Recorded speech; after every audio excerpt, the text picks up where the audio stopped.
This conference will now be recorded. Let's call the meeting in order, please. You want to take the roll? Mayor Zakowski. Here. Alderman Kittle. Here. Alderman Breeze. Here. Alderman Weinmeier. Here. Alderman Gartner. Alderman Volkert. Here. Alderman Montello. Here. Allegiance. Flag of the United States of America and to the republic for which it stands, one nation, under God, indivisible, justice for all. Your motion to adopt the agenda is proposed. Motion to adopt the agenda. I'll second it. All in favor, say aye. Aye. Opposed? So moved. First item is public comments. We have 3 people on the agenda here, and you get 3 minutes and a maximum of 20 minutes. That's all. It's going to be cut off after that. And let's see once here. And when you speak, we're not going to speak back. It's just stating your comments to the council then, okay? So the first is Gretchen Bell. And then state your address, your name, address. My name is Gretchen Bell. My address is 1208 West 4th Street, New Richmond. I'm one of 4 property owners on Pinecrest Road. And I've prepared some comments for this meeting, but before I do, I would like to be assured that the letter by Mackenzie Campbell, the attorney from Dordrill and Scow, has been read, and I could read it for the televised audience, and that would be my time, and probably the time for all the other speakers from our neighborhood. Do it in 3 minutes, that's fine. I can't do it in 3 minutes. You know that. I mean, that's a maximum of 3 minutes. Okay, how about if I start out and one of my neighbors who's signed up finishes it? Is that okay? That's fine. Okay, all right, I'll go right to that. Dear council members, I am writing on behalf of Gretchen Bell and Bill Hannaford and their neighbors to express their strong opposition to the annexation petition currently under consideration under agenda item number 1 for tonight's meeting. Unfortunately, I cannot be here tonight in person and submit this letter instead as their legal representative. I have reviewed the memo prepared by city staff members as well as the minutes from a Plan Commission meeting which took place on October 1st, 2024. They do not accurately reflect the issues or the thoughtful discussion that transpired at the Plan Commission level of review. Given this, I have prepared some written comments for discussion at the City Council meeting that provide a more accurate description of the issues. An annexation petition must pass several legal tests before it can be approved for resolution, including 1, statutory procedures, 2, a demonstration of need, 3, non-arbitrary boundaries, and 4, not constitute an abuse of discretion by the annexing municipality. The last 3 tests make up what is legally described as the, quote, rule of reason, unquote. There is significant focus on whether the annexation petition is in the public interest in the materials that I have reviewed. While that may be the focus of inquiry for the Department of Administration review, it is only one element of the required analysis and does not mean the petition passes legal muster.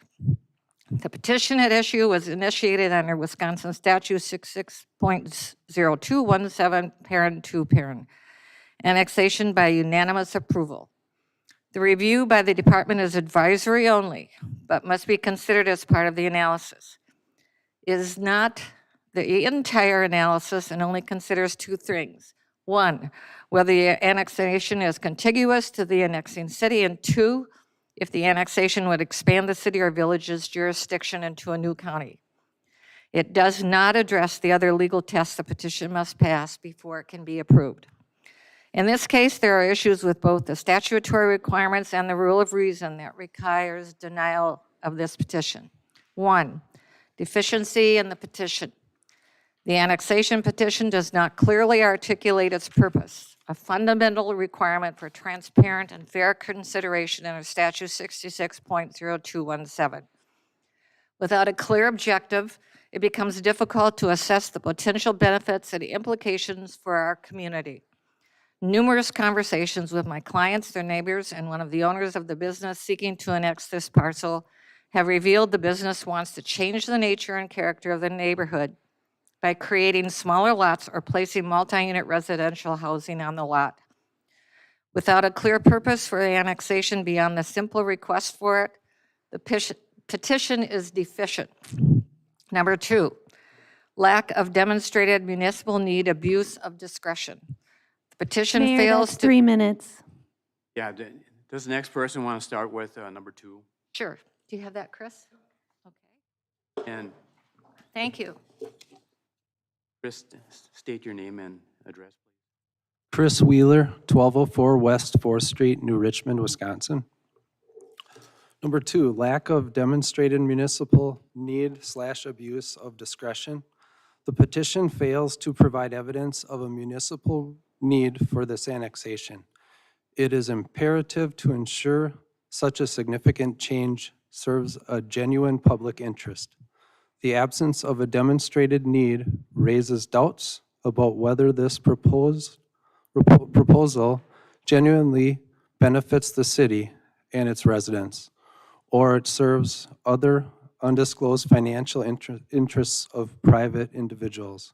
The need in this case appears to be a dislike of current zoning development restrictions as opposed to a true need. It also appears that municipal employees appear to be asserting need arguments that were not asserted to the Planning Commission and which were not considered in its review. The petition cannot be changed or amended at this stage, and a memo cannot cure the deficiency. The petition is silent on this need and cannot be approved. 3, adverse impact on the neighborhood. Lastly, allowing this annexation could profoundly disrupt the nature and the character of this neighborhood. It was started by the Dorr family, and each property owner was asked to agree to very specific restrictions before the purchase would be approved. The potential for increased zoning flexibility and further subdivision threatens to introduce higher density and multi-unit housing, which are inconsistent with the current single-family residential makeup of the area. This change could undermine the community's cohesive identity and adversely affect property values and the quality of life for existing residents.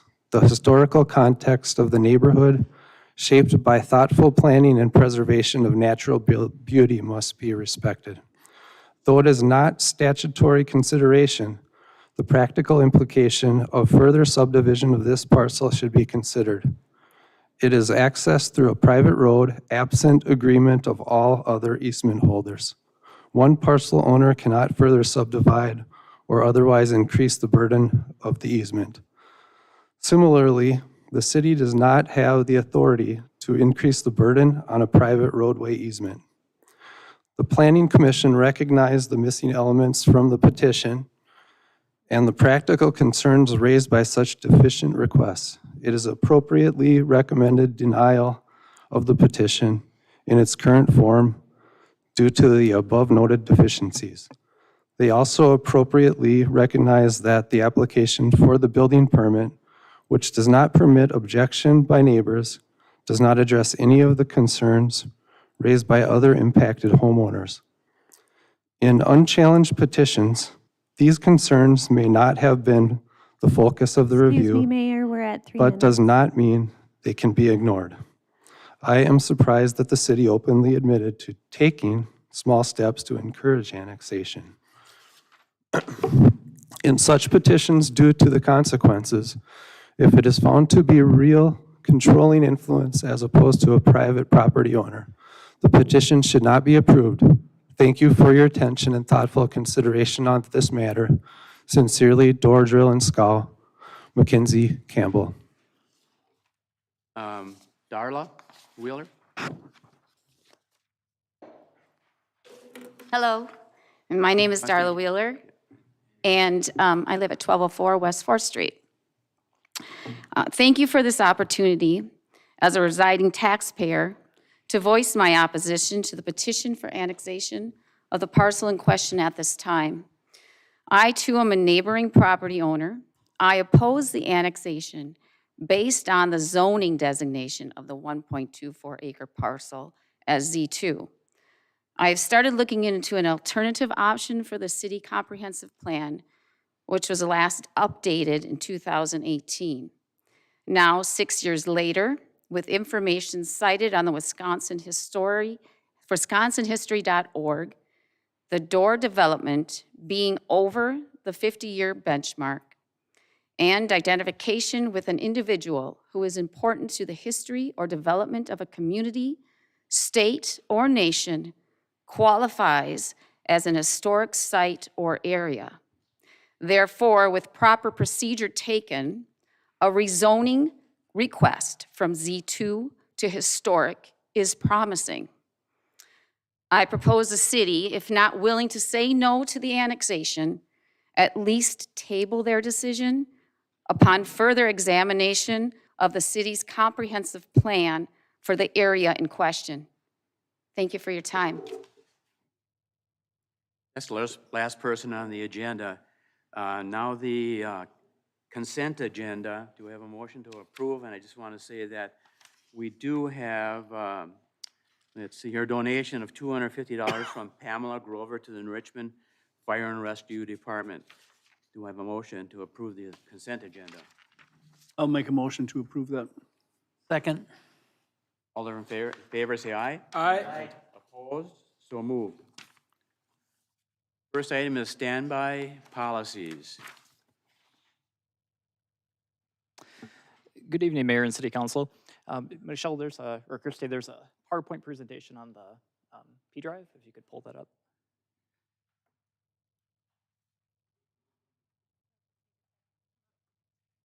So at our last couple work session meetings, we've had discussion regarding the standby policy.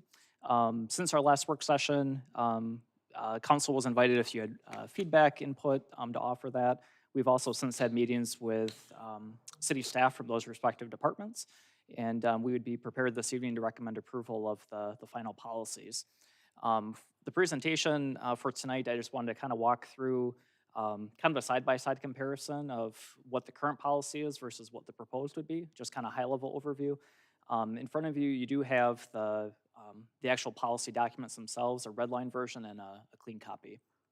If you can go to the next slide. So this, again, just kind of highlight the, from a high level, just some of the main, most notable changes from a current policy, or in some cases we don't currently have a standby policy at all, so really current practice versus what would be proposed. Overtime was a big subject of conversation across the board from our staff. Currently, overtime is earned after they work more than a 40-hour week, 7-day week. Using PTO does not count as time worked. Under the proposed, PTO would count as hours worked for purposes of earning overtime. Go to the next one. Specifically for Public Works, under the proposed, one employee would receive 16 hours of straight time to be available to respond for that 1 week while they're on standby. If they actually get a call outside of normal hours, they would also receive time and a half at their hourly rate of for the actual hours that they would work for a 2-hour minimum. And all Public Works staff would be part of that standby rotation. For electric, currently one employee is on standby for a week. They have 15 hours of straight time. Under the proposed, it would go from 15 to 16. Currently, they earn time and a half for hours worked at a 2-hour minimum. That would not change. Previously, they were earning double time for a call on a Sunday. So that would only be for holidays going forward, and that would be for all departments. For water and wastewater, they do come in and work every Saturday and Sunday. And so their standby is a little different. So while in some areas we try to have consistency across the board, this is one area where things are different. So one employee would receive 16 hours of straight time to be available for that 1 week. They would be receiving time and a half for the hours that they work on Saturday and Sunday. Typically, we have one employee who comes in between 6:30 and 7 in the morning, and they work 5 to 6 hours on Saturday and Sunday. And again, all employees would be part of that rotation. For seasonal help for parks, this would be something new, really just to try to address ongoing needs in the summer months when our parks have some of the most use with athletic tournaments, park art fair, et cetera. And so a public works employee would work 3 hours at time and a half, Saturday and Sunday, weather dependent, from April into early October to help out with our parks. For snow events, this was a topic of discussion in our last work session, but what is being proposed is that, again, we'd have a minimum of 3 employees plus a standby employee, so we'd have at least 4 employees who are available for a weekend or a holiday if it looks like there's going to be a big snowstorm or blizzard coming. They would receive time and a half for the hours that they would actually work, but they would also receive a $50 stipend for that weekend in addition for essentially for adjusting their schedule, changing their plans on short notice. Go to the next So one. those 3 employees would get that money if there was any snow or not? Correct. And that would be the minimum. So there could be 6 employees or, Yeah. Obviously, yeah, weather changes. Whether but- they did it or not, they get the $50. Yep. I think just an important change is, what we talked about since the last time we looked at this, is it was Yep. Friday, Saturday, Sunday, it's all one deal right now. So it doesn't matter if a snow event is on Friday night, Saturday, or Sunday. The $50 is only, you arguably, the way it was before, we could have a planned snow event on Saturday and Sunday. Right. You'd have 2 standby days of pay. The weekend is treated as one event. Oh, I see. Okay. So it's only one. In terms of hours of operation, this would also be a small change from what we discussed previously. And so what would be proposing is no changes from the current hours. However, we do see the importance of having someone from water and electric available while the office is open here. So currently, like on a Friday, those staff are done at 10:30. Meanwhile, customers could still be calling the office and may have a need. And now you're potentially paying someone overtime at 10:45 in the morning to come back. And so whoever is on standby for that week would adjust their hours so that they may start a little later in the morning, but then they're going to be here later until the office is closed. For standby on holidays, non-exempt employees receive double time for hours that they actually work on a holiday. And then exempt staff, so our supervisors, if they're on a part of that standby rotation and are working on a holiday, because they're salaried, they don't have that benefit of receiving double time. And so what would be proposed is that they would receive a floating holiday, and then they would also earn flex time at straight time. And then for the fire department, we currently do not have holiday standby for them. This has been something that was discussed previously by the fire board, that when we look at major holiday weekends, when a lot of folks travel, currently there is no standby, so there is no guarantee that we have enough firefighters available on the 4th of July or Christmas Day. And so going forward, we would have at least 6 firefighters who would receive a stipend for being available. Means they have to stay in the area, they can't be consuming alcohol. They would still receive their hourly wage on top of that if they actually get a fire call. But so if it's Thanksgiving, whether there was a call or not that day, they'd be receiving $50 because they're staying in the city and they're available to respond. So those are just kind of highlight summary of the policies themselves. I'm happy to answer any questions that you might have, but our recommendation from staff would be to approve the policies as presented. I have a motion to approve. So move. Second? Got it? Any further discussion? Any other questions? Not, take the roll, please. Alderman Kittle, Yes. Alderman Vries, Yes. Alderman Weinmeier, Yes. Alderman Gartner, Yes. Alderman Volkert, Yes. Alderman Montello. Yes. Passes. New business, petition for annexation, BHM Properties LLC. And Christy, I have another presentation on the P drive. Oh, Yep.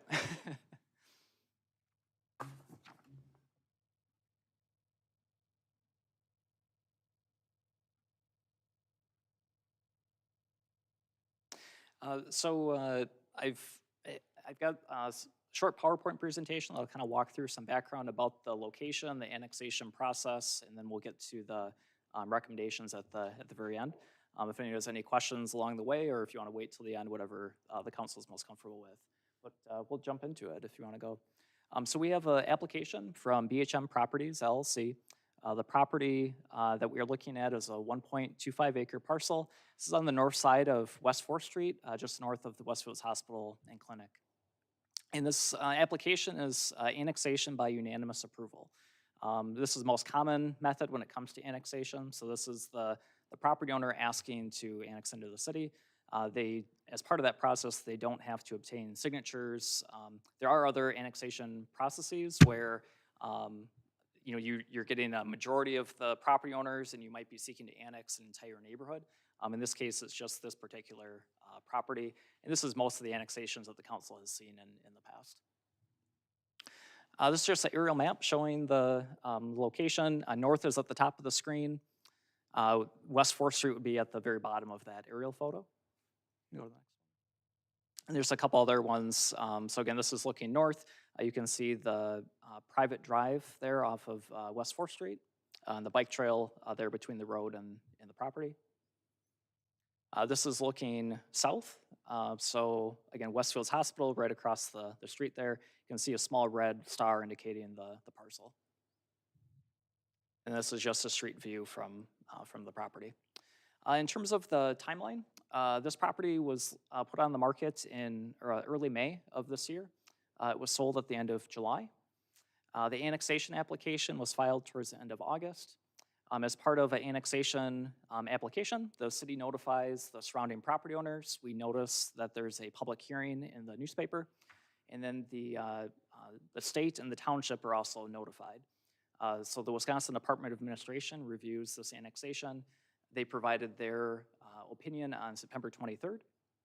The public hearing was held at the Plan Commission meeting on October 1st. And the Plan Commission is a recommending body, and then the City Council has the final decision here tonight. When we look at our comprehensive plan for this area is guided for low-density residential. You can see the parcel highlighted in red on this map. So that kind of that light green color, if you call it, that is all guided for low-density residential. The dark green, that would be park or the golf course.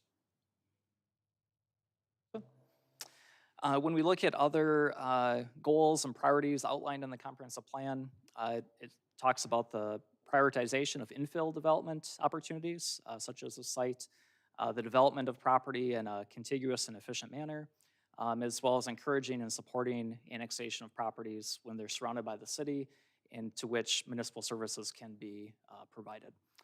So in terms of incentivizing annexation, that's something that the city has done for several years in terms of waiving application fees.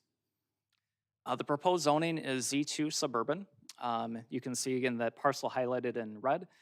You can see there is kind of a checkerboard of, you can see dark green, light green. Z2 is also the same zoning designation as those other parcels that are in the city. When we look at proposed zoning, Z2 is our lowest density zoning designation in the city other than agriculture. When we look at allowed uses, allowed uses would include townhomes, two-family dwellings, one-family dwellings. There is no single-family only zoning designation in the city or in St. Croix County. Go to the next one. When we look at the current zoning in the township, so if the property was developed and there wasn't an annexation application today, allowed uses include single-family dwelling, two-family dwelling, manufactured home, mobile home park, modular home, community living, bed and breakfasts, and short-term rentals. So the dark yellow on that map shows the properties that are currently in the township, which follows the St. Croix County zoning. What you're trying to say is if it doesn't get annexed to the city, all of those are possible. Yes. Yep. When it comes to an annexation application, we're not actually looking at the proposed land development. So when someone proposes to annex their property into the city, they're not submitting building plans. They're not also submitting a plat. Those are separate applications that would be filed at a later time. If there was a proposal to split the lot in half, that would have to go to the planning commission, it'd have to come back to the council. If someone was looking to build a house, they would have to apply for a building permit. So there's separate applications that go with that. In the zoning ordinance is really what drives what is allowed and what's not allowed and what the rules are. So if something's gonna be built there, the zoning ordinance outlines how close it can be to the road, how tall can the building be, lighting, landscaping, the driveway, all those sorts of things. So some just recent examples from annexation applications here in the city. We had an annexation in 2019 for what is now today Nazar Heights. So that annexation was in 2019. Development began the following year after the land was sold. In 2024, today, that neighborhood is now fully built out.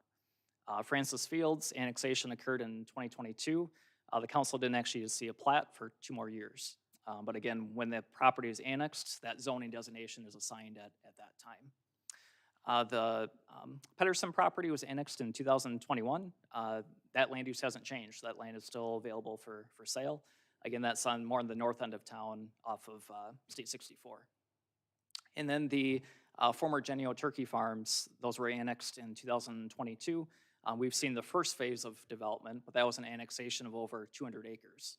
And so as the property owner wants to develop that property, again, the council would be seeing a CSM or a plat or a rezoning application, or if there was gonna be, commercial or multifamily or something like that. Each one of those types of uses has its own separate process. When we look at availability of utilities to the site, this map shows existing sewer in the light green, and the municipal water is shown in blue. And again, the red star indicates the parcel. So the property can be served by municipal water and sewer. In terms of electric services, it would be serviced by New Richmond Utilities. In terms of annexation, the city and town of Richmond do not have a boundary agreement. We have one boundary agreement with the town of Star Prairie. However, when we look at this area, you can see again the yellow is property that's currently in the township. That uncolored area is what's currently in the city. And this has been an area that over time has really transitioned from a more rural periphery of the city to now being a more developed area. And you'll see that on the next, just a couple aerial photos. So you can see the east-west road kind of running through the center of this photo. That's West 8th Street. This was in 1992. And if you go to the next one, this is today. You can see the growth of Westfields, the growth of additional housing in the area. And again, what years ago you had farmland and undeveloped property, you've seen more and more infill development in that area, more traffic on County Road A and on West 4th Street. This is aerial view in 1992. This is County Road A, looking out actually towards the golf course. And again, you can see today, you have First Lutheran Church, you have the developments on Door Drive and 115th Street, the Door Prairie, more residential development on St. Andrew's Place. So this is an area that has seen more growth, the last several years. In terms of annexation, some people think that the city can just choose to annex a property. And again, in most cases, the property owner is actually asking to be annexed in. The city can't just say to some of these parcels that might be on an island or might kind of be on a peninsula, the city can't just wave a magic wand and say, we want these to be in the city. The property owner would actually have to seek to do that. And so most common when a property owner is seeking to annex to the city, it's because they're seeking municipal water and sewer. Once a property owner has installed a private well and septic system, there really isn't a great driving incentive for them to ever annex into the city. A new private well and septic system can last decades. You see some of these properties on here and you might think, well, why isn't that in the city? Well, unless they want to be in the city can't just make them do that. When we look at applications, we do look if it's contiguous to the city of New Richmond so that you're not annexing an island, so to speak, out in the country. We look at the shape of the parcel. Can it be served by local infrastructure? So not just water and sewer, but do we have local streets? Do we have a bike trail, pedestrian safety in that area? Is it consistent with the goals of the city's comprehensive plan? So these are some of the things that we look In terms of the interests of the applicant, again, most common driver is that they are seeking connection to municipal water and sewer, as is the case here. And ultimately, case law indicates that an applicant really can choose whichever municipality they think is in the best interests of the future development of their property. In terms of the interests of the city, we look at effective and efficient delivery of services. So when you have some of these islands or kind of checkerboard neighborhoods, that can become more challenging for emergency services. So is the sheriff's office or is the police department responding? In some cases, look at West 8th Street where you have properties on an island. Who's maintaining the road? Who's plowing the road? If the city's plowing the street, we're not picking up the plow blade when we drive by that house and putting the blade back down. And then infill development versus urban sprawl. So in some cases, there could be an annexation application way out on the outskirt of the city, and the council may say, well, now you're extending water and sewer or new roads, and those are additional costs that we have to incur. Where these infill development opportunities, you already have that infrastructure right there. And so you're gaining a potential ratepayer for water and sewer services and a potential taxpayer. And that really ties into the financial sustainability. When we look at large-scale capital projects, things like a new water tower, things like biosolids processing, our customers are paying for those services. In this case, you have some of that municipal infrastructure running right by the property and a potential ratepayer in the future when that property would be developed. And then when we look at just the need for more housing in our community, I think as the council knows, we're a growing community. We've done our own housing study. St. Croix EDC is doing a housing study. We are a growing community. This is a challenge that a lot of communities face. This is kind of a simple Venn diagram when they look at wanting stable services, low taxes, but also wanting low density development. And typically you can't have all three. It does require some higher density development in some areas without impacting taxes or impacting services. And this is not unique to Richmond. This is most communities across the country. And just finally, some additional points of consideration. And neighborhoods certainly change. So do the residents who live there. And I have the photo there on the right, and some of you have been on the council a long time know that this has been a challenge that the council's had to address over the years, where we've had certain neighborhoods where a certain property owner didn't want a sidewalk. So the sidewalk would dead end right there, and then it skips a couple houses. Well, and then in the future, that house sells, and now the new person wants a sidewalk there, and now you've got a gap.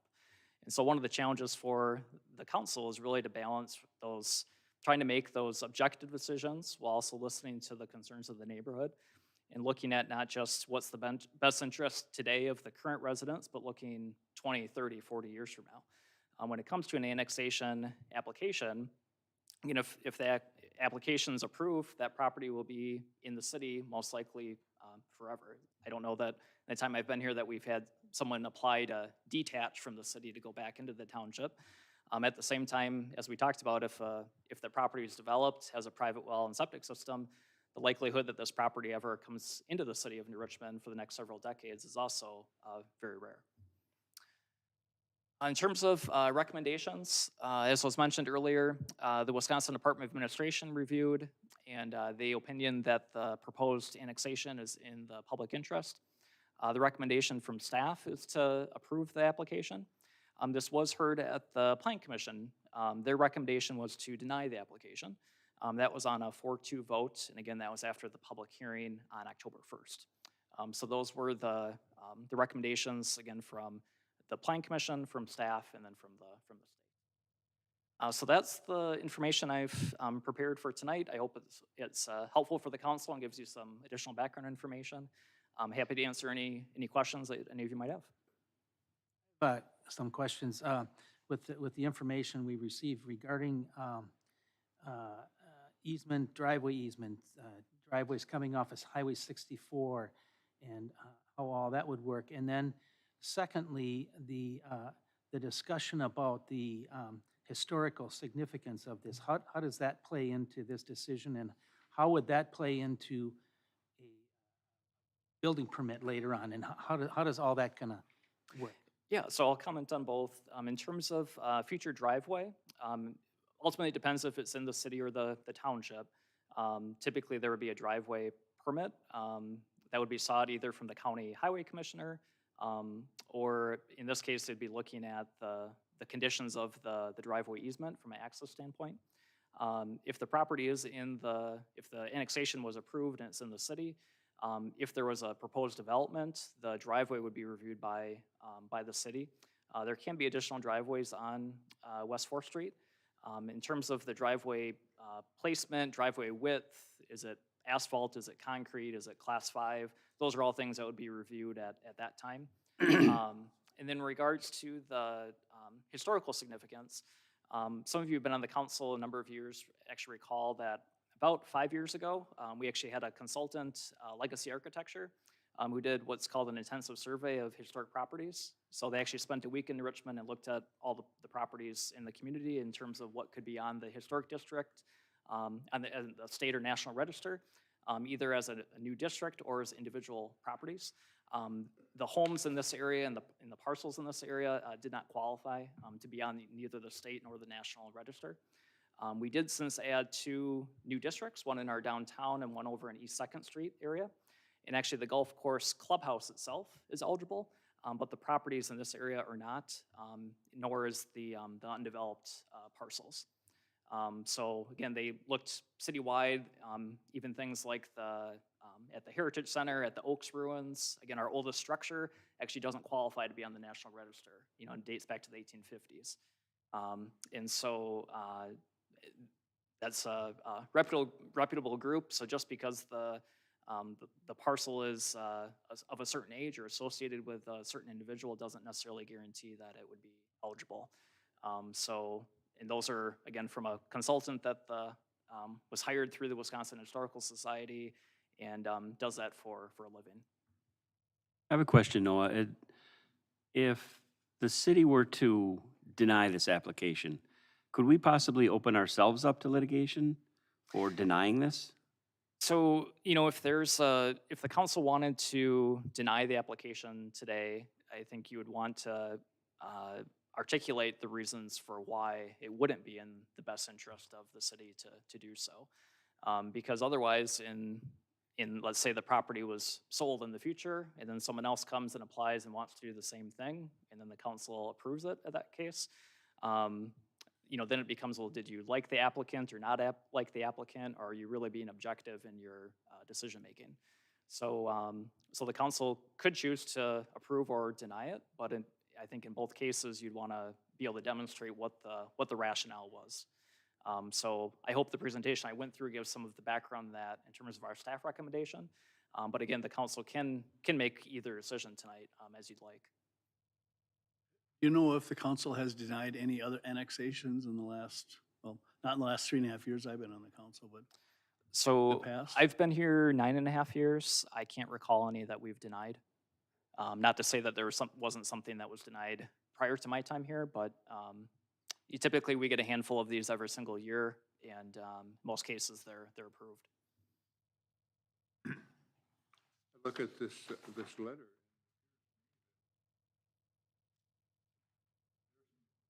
Arguments here, 3 different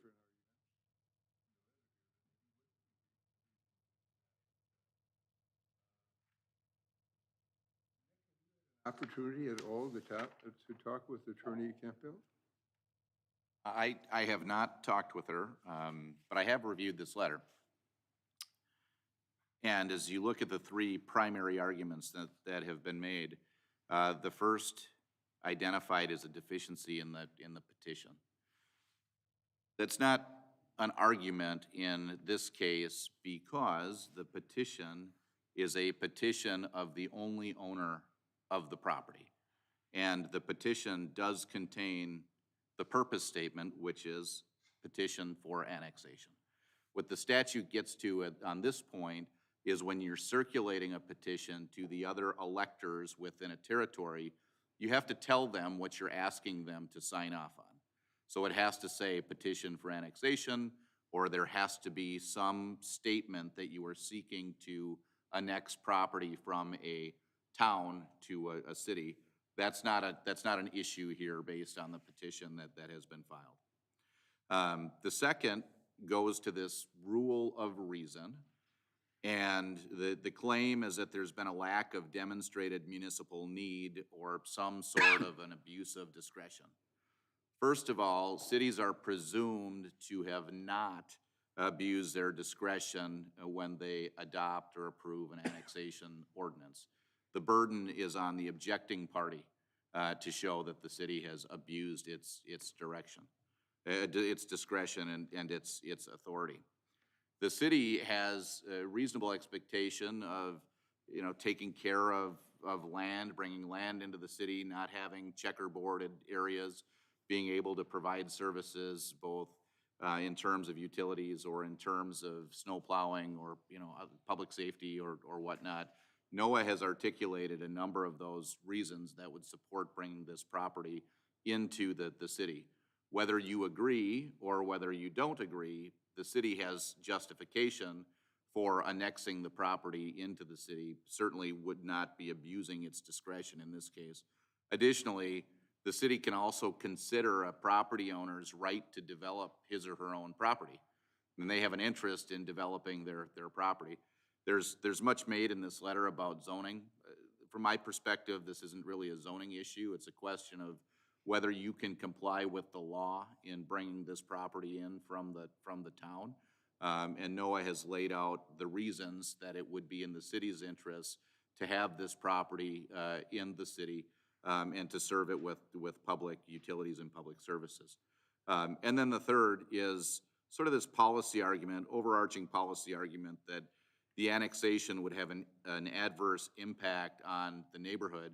NOAA has provided an analysis as to what that neighborhood looks like today, what those uses could be today, and what the uses could look like after the annexation is complete, if you were to approve it. And the uses are very, very similar. Again, there's concern about subdivision. Well, that would be a city issue at a later date. There's concern about zoning. NOAA worked through that. But largely the use today under current town zoning, county zoning would be relatively similar. That being said, adverse impact on neighbor really doesn't heavily factor into that rule of reasonableness analysis, because it's a question of, is it reasonable for the city to approve this property moving from the town to the city? And ultimately, would it be an abuse of the city's discretion in doing that? Is there some good reason, effectively, for doing that? So these are arguments. I don't find them particularly persuasive. I understand them, and they're fair and legitimate concerns. However, I do believe that with the information that's been laid out by NOAA, if from a policy perspective you would like to approve this property moving from the town to the city, that you have authority both under statute and under case law to approve this annexation if you'd like. Oh, could you bring the map back up that shows what's in the township and what's in the city? It's probably about halfway through the, yep. So this is the one you're referencing? Do you have one that's, that kind of zooms in? I thought there was one that that's maybe, is that it? One with the different colored lots, I think is the. There, That one's one. Yeah. So I'm curious, that area there that is not in yellow, that's a golf course. That's in the middle of the yellow, that's the golf course? Current city property? Correct. And so then there are some lots there, and I'll say lots, if I understand correctly, there are where we're calling the city property that represents living units. Yes. Houses, sorry, in that area. And then if I understand the way the neighborhood is comprised right now, you've got a home in the city, a lot in the township, a home in the city, a lot in the township. Correct. So where is the home that was really part of this lot? Property? Yes. That would be on the other side of the private drive. So it's west of there, it's across the private road? Sorry? Yeah, go ahead. Yeah, point to it.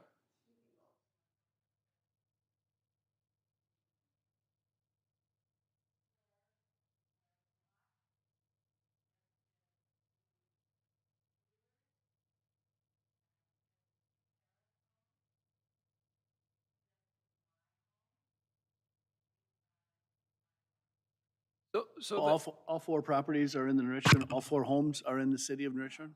Harris is not.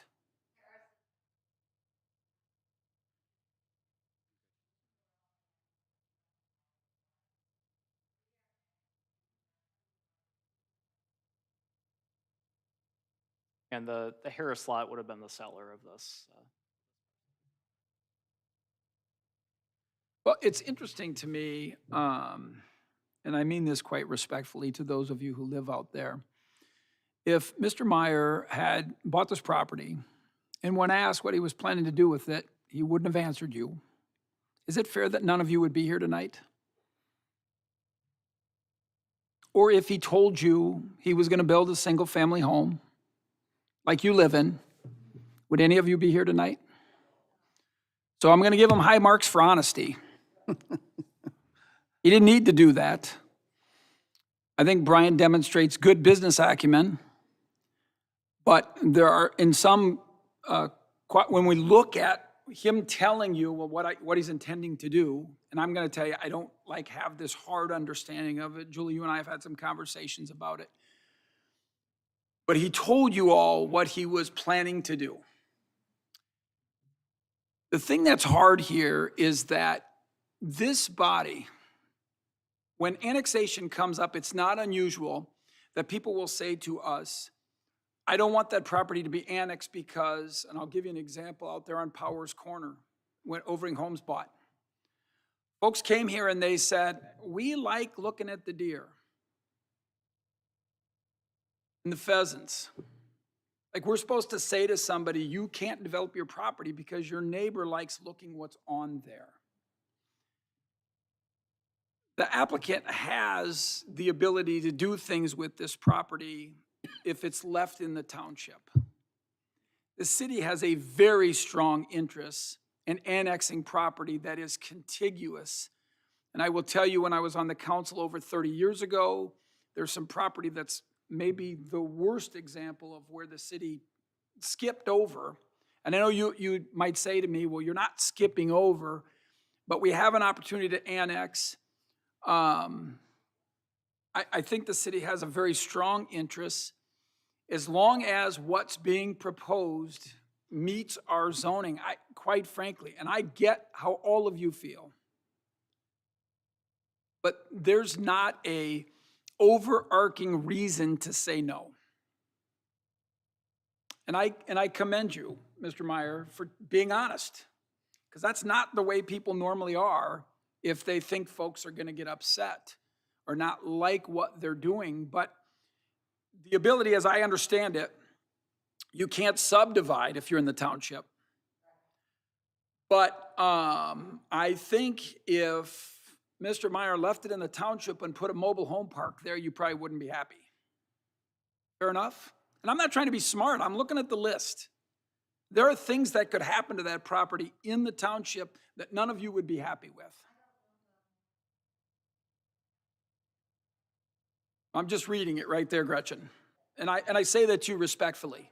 So I'm just saying that I actually will say, to me, the bigger concern is when city water and sewer is there, those of you who aren't hooked up will probably be faced with the issue that you have to hook up by ordinance.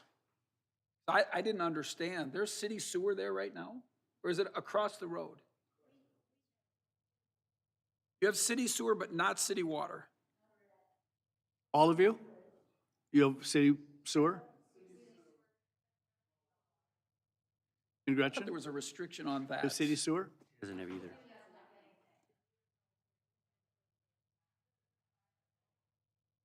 If you weren't,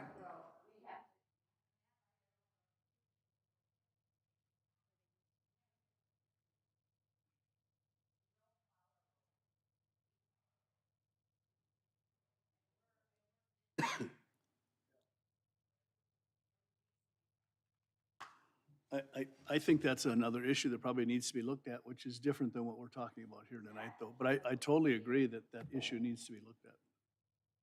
Definitely, there's a lot of issues with this particular.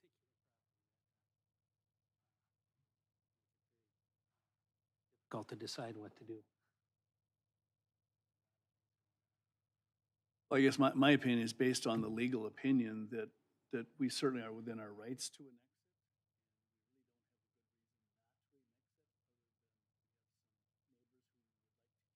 Differently than what is proposed to be used. I don't know how we are able to, council, to deny the annexation. Yeah, I'll make that motion. I'll second the motion. Yeah, further discussion? Not take the- Yeah, I just want to say it's, there's just a lot of mixed up areas in this town that if we had the power to do certain things, we probably would have done them years ago. This is one of them. 168th is one of them. The Chater-Hystrom, 2 homes that are directly across from the hospital is one of them. There's multitudes of things in the city that we need to clean up, that if we had the power to do on our own, we would have and should have done that a long, long time ago. This is one of those areas that is tricky and mixed up, and if we had the right to do it a long time ago, we would have done it. Everybody would have been in the city. That's a yellow area out there is, and I'm sure there's a lot of communities that go through this same exact thing because they don't have the power to say, no, this is exactly the way we have to do it. And we can't just tell you you're going into the city. So it's difficult for me, but I'm kind of in the same boat as there's really not anything we can do about this portion of it, the annexation part of it. Tomorrow, when they're doing the permits and when they're doing the site plans and then we have other things that we can worry about and talk about and maybe work with the developer on, all kinds of different things that we can do in the future. But for this particular circumstance, it's very difficult to not be able to vote for it. So I just wanted to say that. Any other discussion? Not take the roll, please. Alderman Vries, Yes. Alderman Weinmeier, Yes. Alderman Gartner, No. Alderman Volkert, No. Alderman Montello, Yes. Alderman Kittle. Yes. Motion passes. Next item, certified survey map application, Jim Giossi. Good evening, Mayor and Council. This application was also reviewed at the Plan Commission at their last meeting on October 1st. This parcel is located on the east side of Rounds Avenue. CSM is required if subdivision of property is being requested. In this case, there's an existing single-family home. The property owner is seeking to split the property with a shared driveway to have a second buildable lot on the site. Staff and Plan Commission reviewed and recommend approval with the condition that there be a shared driveway maintenance agreement that is signed and recorded with the property. So happy to answer any questions that you might have.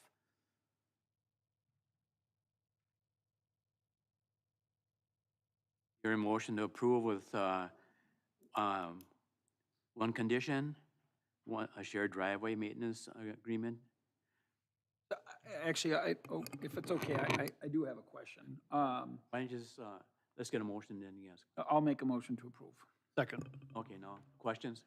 So when I'm looking at this map, what is the white area, the little box there? Is that a city? Is that a utilities? Oh, that's for our lift station is currently there. I think I'm kind of familiar with, when I look at this map, I'm familiar with that. Do you know? So the driveway agreement would be to address that in terms of who's clearing snow from it. You know, if this proposed lot gets developed on, now that's serving as the primary driveway to that new residence. So what's in red, is that the existing lot, or is that the new lot they're seeking to create? Which page are you looking You at? see in the red box right there. Oh, so that's the entire parcel that you're looking at. And so do you know where the second a potential second home would go? If they're gonna divide the lot, are they cutting it in half this way with the driveway coming across the? I don't know if you're able to zoom in a little bit.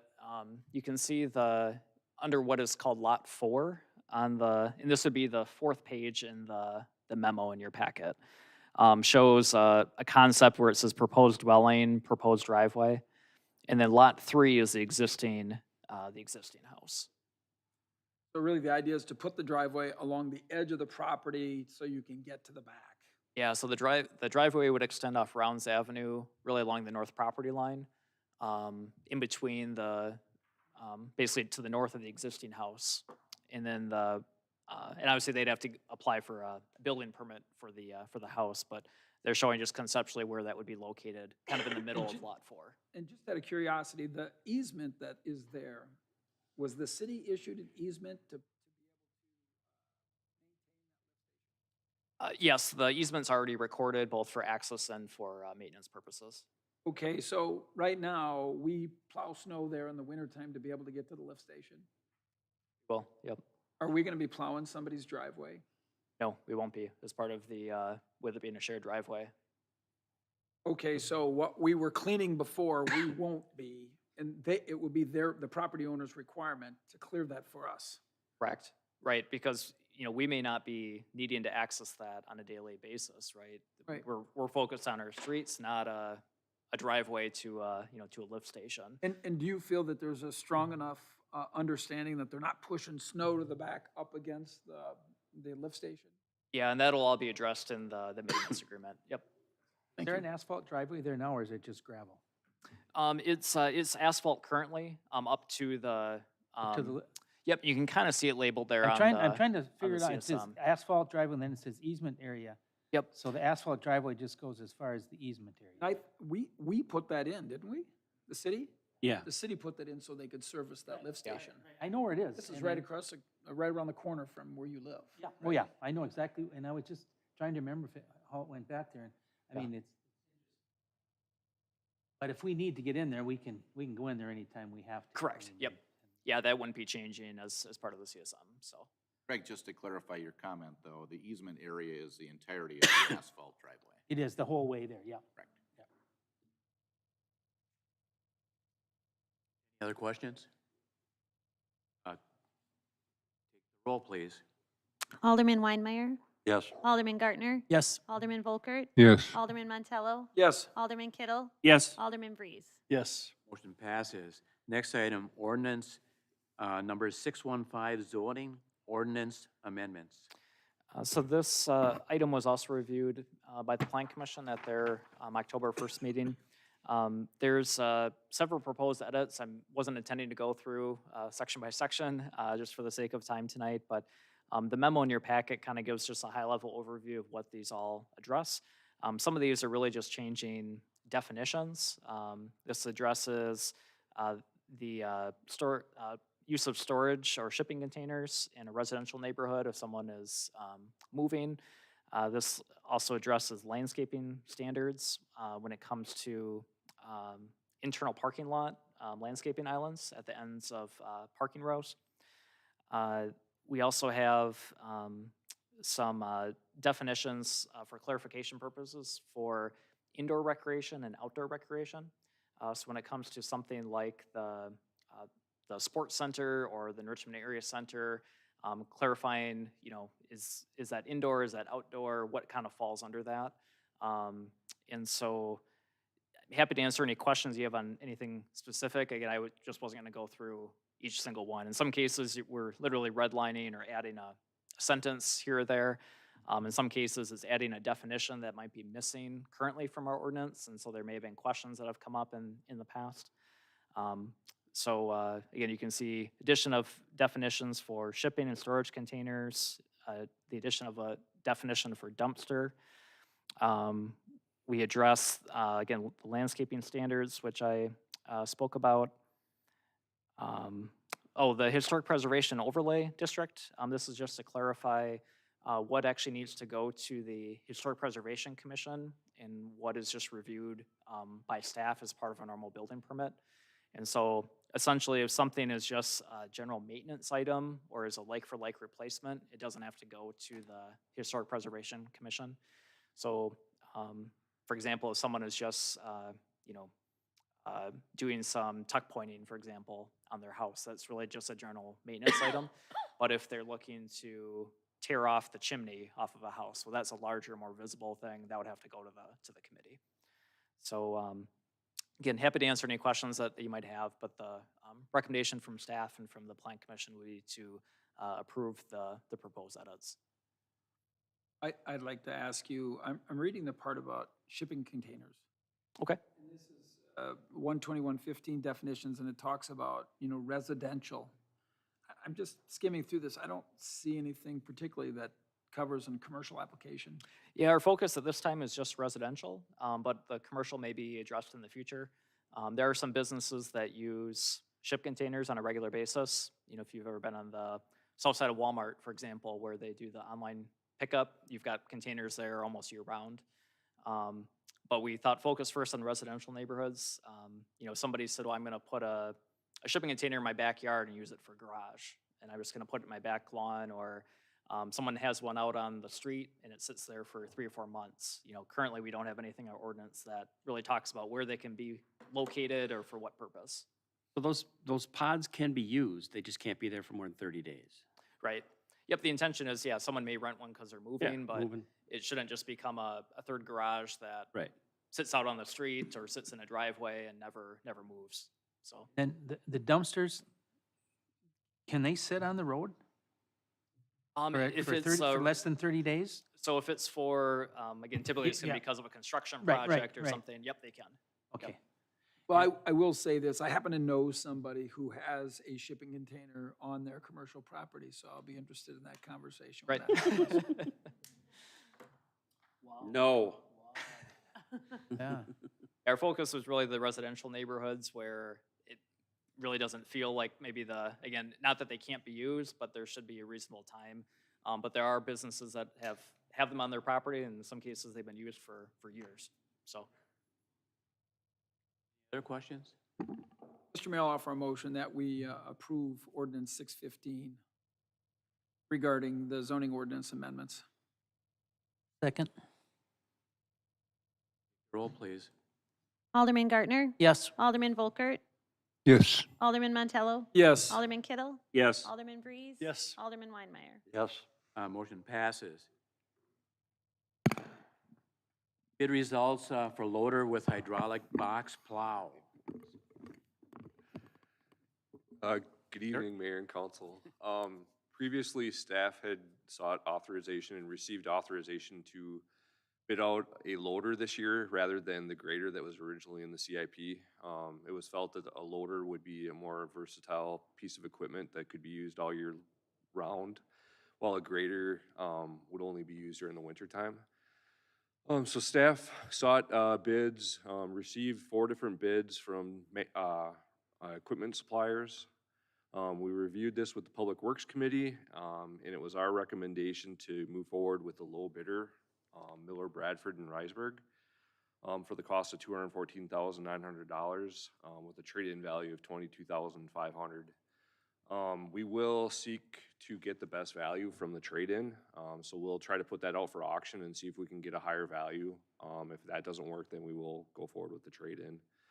We'd also, for the cost of the warranty, we would also recommend moving forward with the 6-year, 3,000-hour warranty. If there's any questions, I'd be happy to answer them at this time.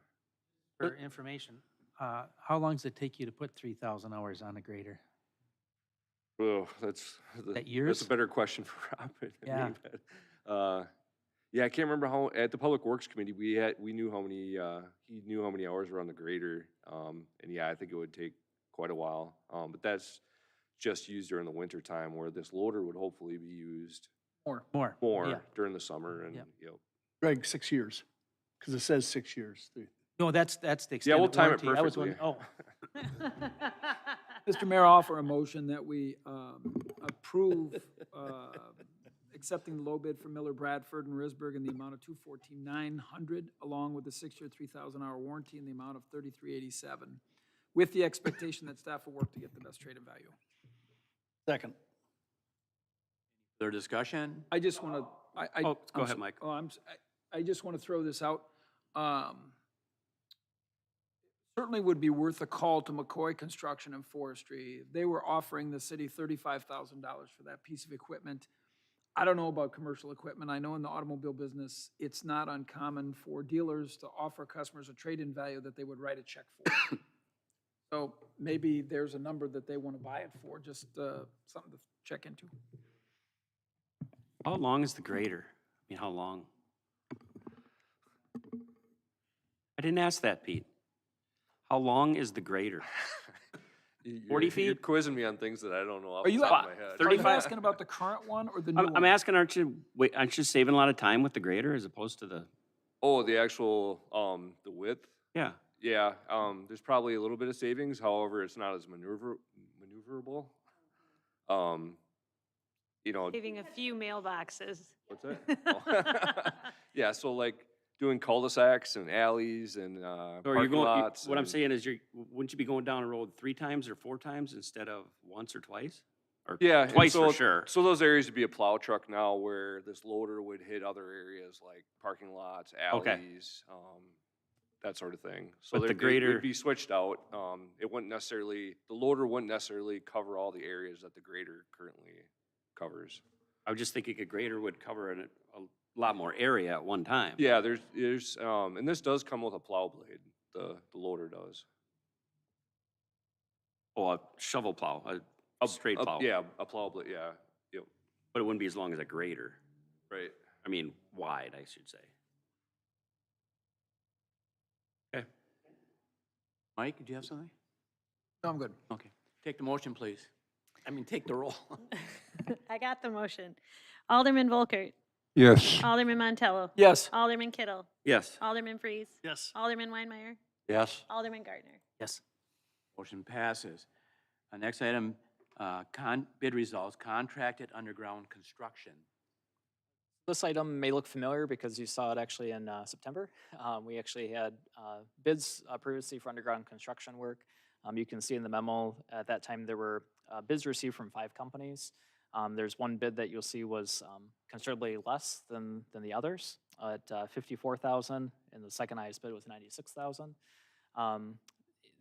Is in part because they did not include a cost for hydrovac trenching, which is using essentially a high-pressured water to,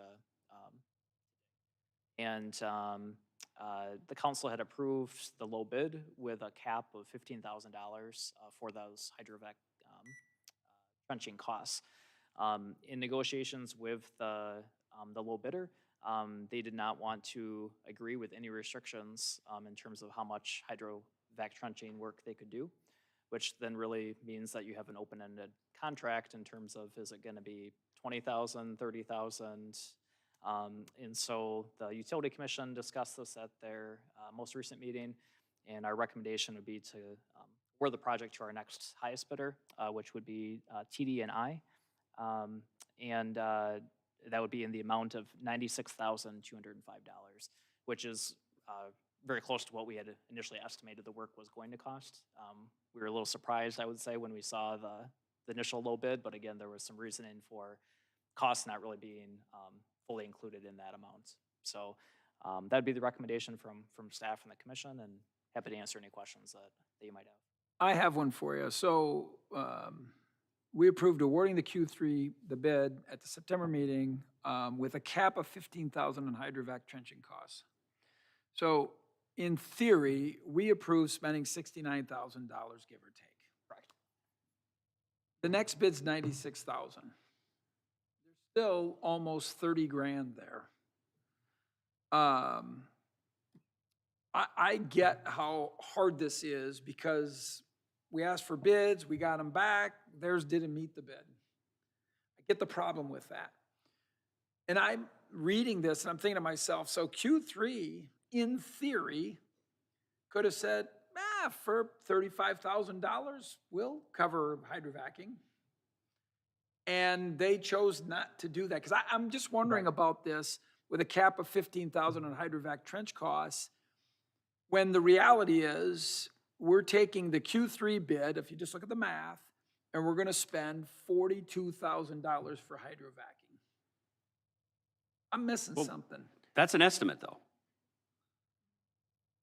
Well, no, I'm just, this is a contract. They said, TD and I said for $96,205, we're gonna do the work, which includes hydrovacing, correct? If they needed to. If needed, yep. Yeah. So It's Q3, a not to exceed number of. okay, of but that. Q3 said, we'll do it for 54 grand and not figuring anything for hydrovacing.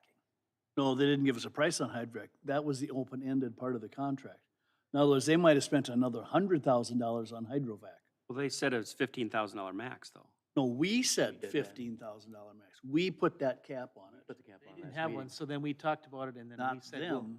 we got to give them something to. Because if we had an open-ended contract without any cap on hydrovacing, they Can't could have do done the that. whole project hydrovacing and built it for us. But here's my question. We don't have that with TD and I. No. They can either plow. Nothing extra. They can do a plow, that's correct. And there's nothing extra. They're gonna get the job done, Yep. regardless of what's required, basically, they're gonna get the job done for $96,205. And my question is, when the discussion was held with Q3, basically, was there a discussion about, listen, we're gonna give you we'll give you up to $15,000 to do hydrovacing? Was that the discussion? So there's discussions with staff and representative from the company about, well, how much do you expect, looking at the scope of work, what are you thinking for that amount of work? And that's where that $15,000 figure came from. Did they agree to However, that? Then when you speak to. They won't. The supervisor of that employee who will say, well, no, I'm not gonna agree to that. So we didn't just make up that number, from that came Their in number. based on And conversations from. I'm them. all good with that. But let's say that they had agreed to that.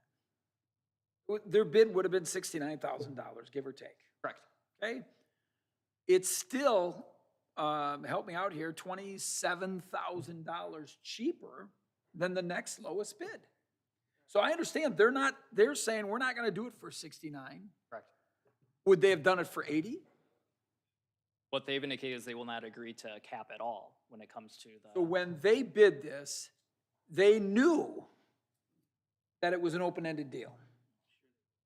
No, it's not, and hence why there is an irregularity with the bidding, that's why it's half the project cost. It wasn't Everyone else bid reflected it in- properly. Right, but that's what I'm saying, though. They knew they were bidding it in properly. They weren't, we asked for a number, signed, sealed, delivered, and they said, nah, we're gonna give you this number. Just in case we don't need Well, it. that's why we didn't accept it. We're going to the next bidder because now we couldn't say, hey, give us a price, because they know what the other bidders are now. No, So it's thrown out. I completely agree, and I understand exactly what you did, and it's not like I got a hardcore problem with it, and you kind of answered my question. It's curious if we would have just said, okay, we're gonna rebid. How would the numbers have come back? Is that fair to rebid? Well, No, Right, you rebid it, and everyone has already seen all They the know where bids they're at. for the no, work. that's what we're talking about. Yeah, but I completely get that. My point is that it's interesting, and it makes me wonder if the Q3 bid should have been thrown out in its entirety because it didn't meet the bid spec. And in theory, us going back to them, I'm just curious really about the procedure that we used. It didn't meet the standard. And it just creates a problem of just exactly what you just said. You can't rebid it, so everybody knows the numbers. And I'm really wondering if they should have even had a seat at the table at that point when they submit a bid that doesn't meet our, because we have requirements in bids, right? I'm looking at Rayanne, because I know you work with that a lot. So it just seems to me, because it's hard. Folks are sitting at home and they're listening to this and they're saying, wow, they had a bid for 54 grand and they got one for 96. And we say, well, yeah, they're not apples and oranges. Well, I'm just wondering, whichever one's the apple or the orange, it really shouldn't even be on here, right? Fair point. I'm sorry? Yeah, it's an ugly fruit. It's a kumquat. I don't know. Good one. So Mike, if we'd have gone back to them and said, yep, you got the contract for 54,000, and as far as the hydrovac is concerned, you thought it'd be about 15,000. So we're gonna, We did. no, they originally said, We capped it, though. no, listen, they originally said we thought it'd be about $15,000 extra for hydrovac if we have to do that. We said, fine, but that's the cap. We won't let you spend more than 15. It went back to them and they said, no, they're not comfortable with putting a cap on the hydrovac At all. at all. Right. my question. So yes, it wasn't apples to oranges, but if we'd had this contract and if they'd have been held, if they'd have said, fine, we're good with a $15,000 cap on the hydrovac, we'd have gotten a really good deal. But what Mike's asking is, what if you would have said 30? Right. They said they didn't want a cap on the hydrovac. I understand that. Okay, but if I give you this bid and it's not to the standard we asked for, and now because I'm so low, you're having a conversation with me like, oh, okay, this whole hydrovacing thing, they know, at this point, they know what all the numbers are. They could have come back to us and said, no, we're gonna raise our bid to 30 grand to cover hydrovacing because they can see what's on there. I'll cap it at that. Right, so my point really is this. It seems to me that when you ask for a bid and you say, here's the standard, and somebody doesn't meet the standard, the fair thing to do is say, you're out. But the council didn't do that. The council said, No, I understand that, but I'm saying from the staff standpoint. I understand. It When shouldn't have they been on there get, at all. when they get, yeah, it should have been, didn't meet the standard. They have because I'm not saying anybody tried to, and I'm not talking about staff, obviously, but somebody could very easily manipulate the process by, oh, we forgot that. And there's such a difference, right? I was thinking about the bid we got to do Mary Park. The stones, there was quite a difference. Or the cement bid that we got for the work around the city, there's quite a difference. Oh, we forgot to put rebar in there, and we see the numbers, that kind of a thing. So I'm just really, it's a question relative to our policy. We put minimum standards out there and a bid doesn't meet it. Should we still in the future consider that where you can go back and talk to them because it's like a public negotiation. That's all. There is a statutory process for addressing errors. And part of that process is when the error is determined, whether it's before bids are opened or after bids are opened. But regardless, it's the city's responsibility, authority to select the lowest responsible bidder, right? And so if there's not compliance, technically you could reject them all and you could rebid, or like you're suggesting, I think, they're out, they didn't comply, here's your list, you choose from those that did comply to identify and determine which one is the lowest responsible bidder. Exactly. What if, to Craig's comment, what if they knew the numbers and they said, yeah, wow, 30 grand, we'll throw hydrovacing in for 30,000. Now just imagine if we're sitting here tonight and they said, well, they do it for 30. And I'm saying, okay, now that's 84,000. It's still $12,000 left in the other one, but that's not a sealed bid process. So I'm just saying it would be good if the city had a policy that was kind of hard and true. You didn't meet they're opened, right? This is not before opening. They've been opened. It just seems like the only fair thing to do is say you're out. We can't go back and negotiate with you for the exact reason you just said. That's all. I completely, you're good, you're square here, but I just think we should have a process that when they don't meet the bids, the standards, they should have to go. In the motion to accept this second bid from TD&I, do we need to have a motion to reject the original bid? If you could incorporate that in there, I think just so that it's clear. Well, you were saying the original Q3 bid. So I'm going to move to reject the Q3 bid of $54,000 without a cap and move to approve the TD&I contract for $96,205. I'll second that. Any further discussion? Roll, please. Alderman Montello? Yes. Alderman Kittle? Yes. Alderman Breeze? Yes. Alderman Weinmeier? Yes. Alderman Gartner? Yes. Alderman Volkert? Yes. Motion passes. Next item, authorization to solicit bids for portable generators. Yeah, so in the 24 CIP, staff had identified replacement of the existing generator that the water department, portable generator that the water department uses as a backup. This generator is way too, is oversized for most of our lift stations. So the thought was we could trade this generator in and get two smaller portable generators that could easily serve our lift stations. This would allow us a little more flexibility if we have a larger power outage where it would take out a few lift stations. We would have the ability to then get the generators to those lift stations and get them running again. So at this time, we're just seeking the approval to go out for bids, which we will bring back to the Utility Commission and then to council. Mr. Mayor, I'm going to offer a motion that we approve the authorization to solicit bids for the purchase of 2 smaller trailer-mounted portable generators. Second. I got a question. That generator that you said is oversized, can that be used anywhere else in the city? Possibly if we identified a need. I'm not sure. Have any of value? A need at this. Yeah, there's a that's what pretty I'm good wondering, value on it. because We'll either was try thinking. to auction it off or trade it in to offset the cost of the new ones. There is no other place in the city it could be used. Not off the top of my head, I don't know that there's a place that it could be used. Here from now, we say, hey, we need one over here now. Right. That's why I'd like us to look and just make sure there's no other place. Yep, Because we I'm can not sure what we definitely. can get in, if you put it out for auction, whatever, what do you think we can get? I don't know off the top of my head. I know we had budgeted $60,000 for the two new ones. Are you thinking for 24 or 25? Yeah, I think Dave would still like to get this going this year. Has it been budgeted for 24? Yeah, it was in the 24 CIP. Yep. Well, if you can just check and see if there's anywhere else in the city it could be used.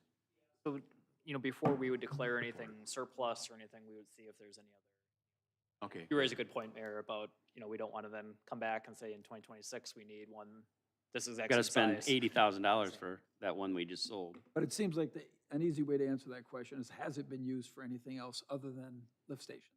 The last, you said it's an 06, so it's almost 20 years old. If it hasn't been, that kind of answers your question. One of those things too, you hope you never have to use them, but we've got 19 lift stations and now we'd have 2 and at least a little more mobile and easier to navigate. I have a storage facility full of material that I just might need that someday. My wife doesn't agree with me, but what are you going to do? Enough to run like a backup generator for a big building, like a Walmart or a... No, not Not that Walmart, big? but yeah. It's A house? It's, oh, yeah, yep. Civic Yeah, but center? it's oversized for any of the lift stations that we have. Any further questions? If not, take the roll, please. Alderman Kittle. Yes. Alderman Breeze. Yes. Alderman Weinmeier. Yes. Alderman Gartner. Yes. Alderman Volkert. Yes. Alderman Montello. Yes. Motion passes. Next item, authorization to solicit bids for police department vehicles. Good evening, Mayor and Council. The tentative 2025 CIP has us down for a couple of new squad cars and a detective vehicle. And as we've done in years past, we took this to public safety. Public safety authorized us to bring it to council to go out for bids. We'd be looking to go out for bids for the 2 fully marked squad cars and like we've done in the years past, 1 slightly used detective vehicle. And we'd be looking for authorization to put out those bids, obviously, without taking delivery prior to the end of this year. We've had some supply chain issues in the past few years on getting vehicles in a timely fashion, and this is about the time frame that we normally go out for those bids, and then those bids would come back to the council for your approval once we receive those. And these are for 25? Correct. I'd like to make Mike squirm a little bit. Have you looked at any of these being electric vehicles? The Public Safety Committee has brought that up as far as electric vehicles and hybrid vehicles. You don't need to answer it. This Yeah, was because he's strictly- not making me squirm. this He's was he's actually gonna make me throw up. I just read a story. Yesterday. They're using Teslas in California and they are as police cars, they're super unhappy with them because of dependability of fuel. But that's Tesla. Right now, that's kind of, you don't have much more, the technology is really not materially different. But that's all right. The first Tesla Cybertruck just went on the road. That's And Tesla. well, there's not a lot of other police vehicles that are Oh, okay. fully electric. Somerset has a Tesla, but the Tesla Cybertruck, which is now being put on the road in California, comes in at $150,000. Yeah, So we can and- buy 2 squad cars for And what comes we back could 2 buy weeks out later of to be a- fixed. out of a Tesla. So Well, no, if you get the pursuit package in an electric vehicle, you have to take that generator that we're gonna sell, and you have to tow it behind you. There, use right there, Yeah, don't sell right that there, thing. don't sell it. Mike, was that question shocking you? So can you please answer the question? That's good. The whole As thing of right is, now, we are not looking at fully electric the vehicles. whole thing is shocking to Okay. me, Mayor. We have a really, Instead of doing that in the future. We've talked about it at public safety. We are actually putting out the bids for hybrids. We've been doing some research with Hudson. They've gone to like a hybrid squad car. Yep. And they're looking at the fuel savings and have gotten us some numbers. The problem that we have compared to them, it's kind of that apples to oranges to kumquats or whatever Mike was talking about earlier, but they keep their cars for 7 to 8 years, so they're seeing more of a fuel savings, where our squad cars are rotated through every 3 years. They've gone to a take-home system for almost all of their employees. Patrol and everybody else has their own assigned squad car, where ours are running 24/7. So we're trying to figure out if we'd have enough fuel savings in the time period that we keep those squads compared to what we have now, We ever look at, additional cost. we ever look at that, taking the squad cars home? Because I think Appleton does that. Their police A department. lot more squad cars. We would, Well, I yeah, understand that, but you said it lasts 7 or 8 years. yeah. And then when you have one sitting in a driveway, that gives more security, I guess you could say, when you see more squad cars around? Hudson ones, there's one on North Shore Drive, there's the one over by Yep, Park and over that's, there. that's the thing is Hudson, you know, is got almost all their patrol take-home squads now, so they're, you know, but they've got a lot more squad cars than we do. I don't know if I it'd mean, be- that could be a discussion in the future, but Yeah. talk about squirming, Rayanne's over there going, because that would be a very, very large expense for us to go to a system like that. So do we know of any agencies that have gone all electric? I could never, ever in good faith tell you that we will ever be able to go all electric. I mean, we transport people to Winnebago mental health. We would have to stop and charge with a suspect in the vehicle. So it's not conducive for us to go all electric here. Okay. You know, potentially a detective vehicle down the road, an SRO vehicle down the road, something like that could potentially get by with an electric vehicle. There's agencies that are trying them out. You know, with our climate here, there's some issues. We're all kind of watching Somerset and see how they do it, but you know, they have other squads that they can drive if they've got to go on a long Distances. transport. Yeah. And things like that. So, but for us to have an all-electric fleet in the city of Richmond for I wouldn't even squad say that. cars would, Yeah, I wouldn't even never want to happen. say that. yeah, I don't know how that we could ever make that happen. I think there are some applications down the road, but Somebody made a motion? Motion in a second, wasn't there? I don't have a motion or a I second. didn't think so. I'll make a motion to approve the bids. Second. Any Bidding. further discussion? The bidding. going out for bids. Yep. Okay.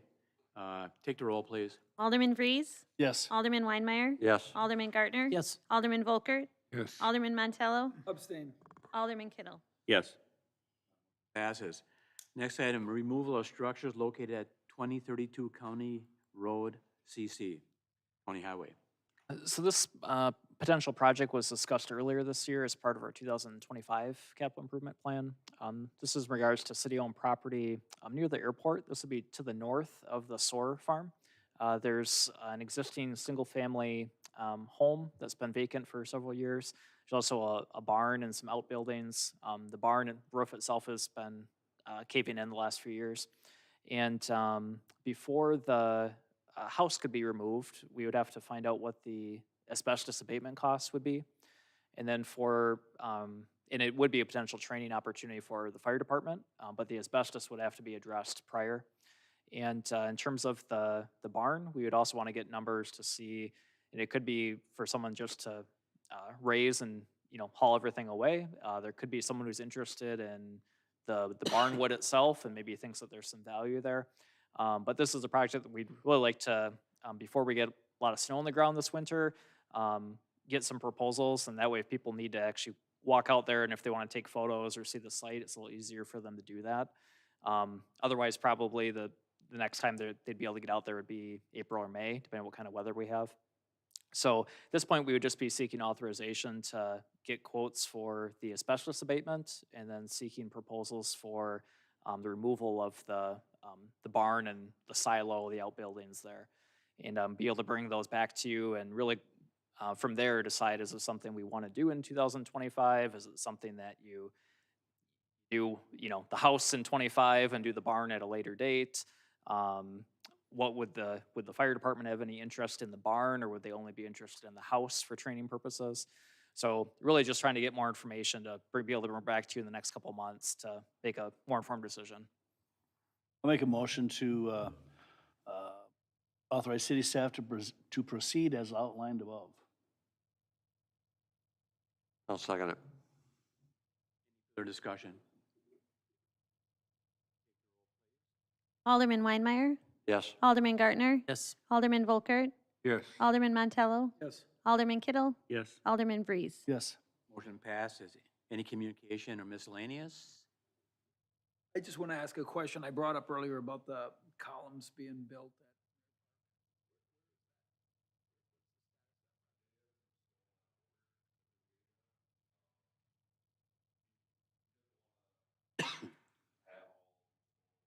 Or all old stone.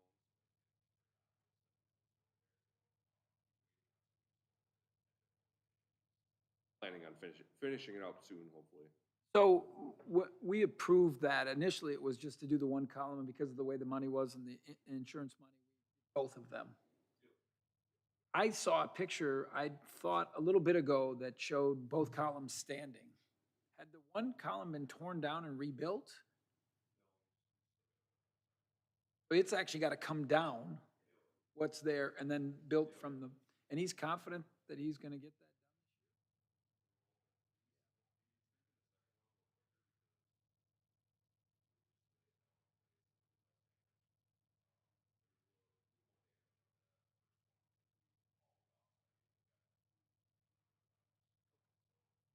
Second one should go a lot quicker. The, If it doesn't snow till March, Mike, we should be okay. early voting opens October 22nd. So an interesting tidbit, we are up to over 8,000 eligible voting age residents in the city of New Richmond. We don't have that many registered yet. We are well past 6,000 though. And we all vote in one polling place, which is here. So for those who love the excitement of Election Day, I love it too. So you are welcome to come and vote on November 5th. If you don't love lines, Christy and I are happy to help you. You can come in person early voting starting October 22nd. So How long does that go for? that goes, so October 22nd through 25th, the first week, we're here from 7 a.m. until 5 p.m. every night, even that Friday, the 25th. You can come to City Hall until 5. Then October 26th, Saturday, we're here from 9 a.m. to noon, so please come see us on a Saturday. And then the next week, October 28th through November 1st, we're here 7 a.m. to 5 p.m. Monday through Friday. And November 2nd, we're here 9 a.m. to noon. And if anyone has mobility issues, curbside voting is available. We'll come out to the car if you give us a call, and you'll be able to vote from your vehicle. And if you've received an absentee ballot, please get it turned back in. We got Ancillary to that, I was Yeah. surprised today, somebody showed me a sample ballot from one of the townships. And they asked me about the referendum question Yes. that's on there. Mhm. And I gotta tell you, it's the first I heard of it. Yeah, and we do have the explanatory statement about that referendum that was published by the county clerk is on our website. So I encourage everyone to check out their sample ballot and look at the language on the referendum as well. It is a language change in a referendum. It is not going to change in practice what Christy and I do, but it's a constitutional language change. So you don't want to see it for the first time on Election Day. It is a little wordy and confusing. We did, so Christy probably knows the number better than I have. We've mailed out over 1,100. And so well more than half have come back, but I think some people will return it closer to election. And right up until 8 p.m. on Election Day, you can bring ballots in. We've also had a good amount of use of the drop box that's inside the library. So because library has longer hours than City Hall and is there on Saturdays, people have been utilizing that as well. Do you go to the Deerfield? Yep, so special voting deputies is that process. And Christy and one of our election judges are going tomorrow to both the Deerfield and St. Croix Health Center, and then they'll go again on October 21st. Excellent questions. See you at the polls. Thanks, Michelle. Anything else? If not, do we hear a motion to go in closed session per state statute 19.851C? So moved. Second. Roll, please. Alderman Gartner? Yes. Alderman Volkert? Alderman Montello? Yes. Alderman Kittle? Yes. Alderman Breeze? Yes. Alderman Weinmeier? We're in closed session.